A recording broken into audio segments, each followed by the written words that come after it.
Section 25 of Reclaiming Revolution. History, Summation, and Lessons from the Work of STORM. Standing Together to Organize a Revolutionary Movement. This recording is in the public domain. Recorded by the Progressing America Project. Reclaiming Revolution. Section 25.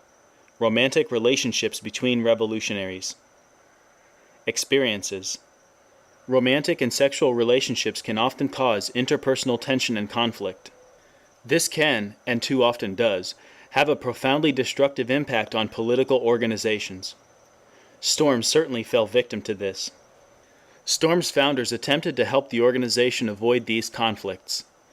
They included in the group's initial codes of conduct a warning against, quote, unraveling at the zipper, end quote.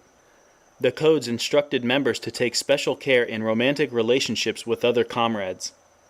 We interpreted this as cautioning members to be very deliberate when partnering with other STORM members, and to be extremely careful when potentially painful situations arose. For example, a couple breaking up and one person considering a new partnership with another member. This rule was not a ban against romantic relationships inside the group. That kind of rule would probably fail in any tight political community of young adults. And we did not expect the rule to prevent complicated situations. But we felt it was important that members be reminded to take special care and consideration. Having this code gave the entire group a heightened awareness of the potential dangers of messy romantic relationships in a political organization. It also provided a mechanism for holding our comrades accountable. Both of these were important political steps, but they still did not prevent such messy situations from arising. Despite the codes of conduct, the group went through many crises, arising from unhealthy and unprincipled romantic relationships between and among comrades.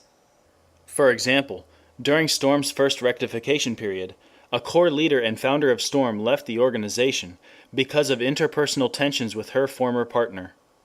Her former partner was engaged in overlapping romantic relationships with her and with another member. The departure of this leader, one of STORM's only trained Marxists, and the only trained woman of color, left a vacuum in ideological and tactical leadership. It also represented a significant loss of organizational memory. Example 2. At the beginning of STORM's second rectification period, a general member and a core member partnered. The core member had an ex-partner in the core, though he was on temporary leave. This resulted in the permanent departure of the former partner, and interpersonal rifts which undermined the political cohesion of the core. These examples show the profoundly negative political impact of personal relationships. STORM did have a mechanism to help navigate these difficult situations, the mediation team. The mediation team was activated in moments of intense interpersonal crisis in the organization. It was responsible for communicating with the involved members, facilitating conflict mediation meetings, and suggesting organizational responses, for example, organizational discipline, or entering into mutual agreements.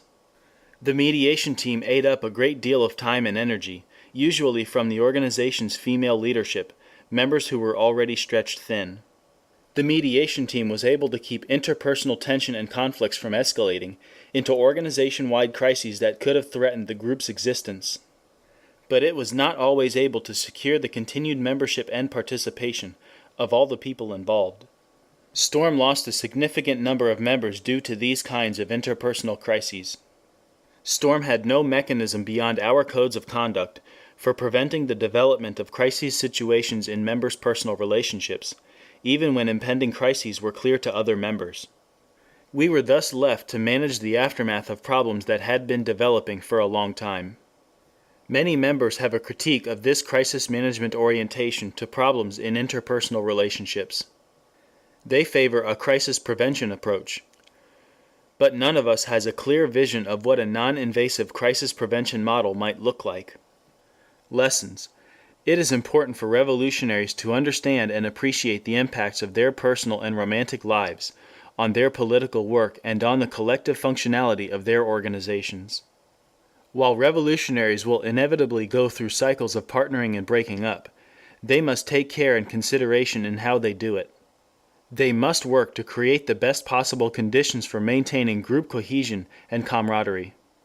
This requires honesty and open communication between and among everyone impacted by these relationships. It requires care and deliberation when entering into new partnerships with comrades. It requires a commitment to maintaining healthy and non-oppressive partnerships between comrades. And it requires a commitment to maintaining political camaraderie, even in the midst of a breakup. In other words, no typical, destructive breakup behavior.